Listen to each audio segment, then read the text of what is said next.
시대의 다양한 사상가들에게 마이크를 줘서 맹자와 서로 논쟁할 수 있는 여지를 제공했다는 점.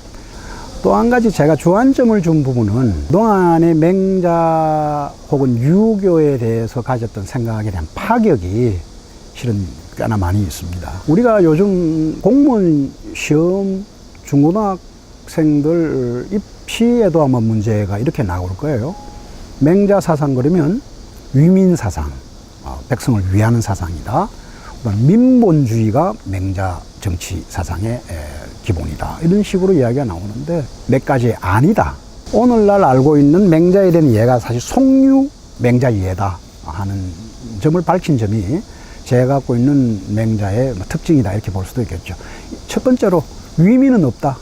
맹자의 사상은 위민 사상이 아니다. 그건 오히려 묵가 사상에 가깝고 훗날 한나라 초기에 동중서라고 하는 이데올로그에 의해서 형성된 것이다. 이게 제 맹자가 갖고 있는 중요한 주장 중에 하나이고, 또 하나는 민본주의라고 하는 맹자에 대한 표현도, 이건 막상 데모크라시라고 하는 서양어를 번역하는 와중에 청나라 지식인들은 민주주의라고 번역하고 일본 메이지 지식인들은 민본주의라고 번역한 그것이 훗날 번역 시장에서 데모크라시의 번역으로 민주주의가 확정되고 난 다음에 민본주의가 흘러가지고 맹자에 들어붙은, 그래서 맹자와 민본주의는 거의 상관이 없을 뿐만 아니라 그냥 데모크라시의 번역어가 아닌 민본, 민이 정치의 근본이다라고 하는 말뜻만 살펴본다면 맹자뿐만 아니라 동양고전에 출연한 모든 사상들이 다 민본주의로 결착되는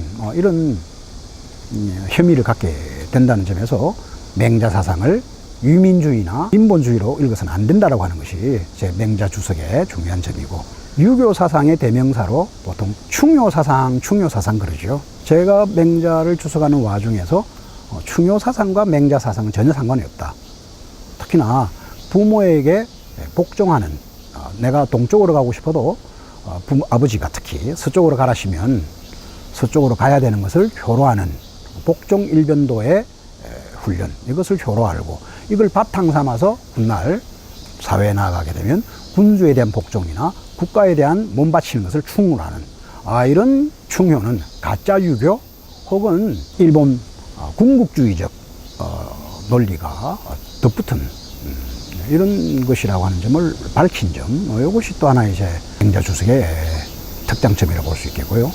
맹자나 유교를 공자도 그렇습니다만 가부장주의로 몰아치는, 특히나 페미니즘 쪽에서. 근데 그것도 낱낱이 헤아려 따져보게 되면 공자와 맹자의 유교는 오히려 상호적이고 상호 배려하는, 부부유비라는 것을 한마디로 이야기하면 남녀 차별이 아니고 별자가 오히려 제아비와 지엄미 사이에는 아주 각별함이 있다. 특별하게 서로를 다 대접해야 된다라고 하는 상호적 맥락으로 읽어야 되는 켜가 노노맹자의 부부관계이지 부창부수라, 제아비가 부르면 아내는 따라해야 한다는 이런 남성 지배적 형태와는 거리가 있다라고 하는 점.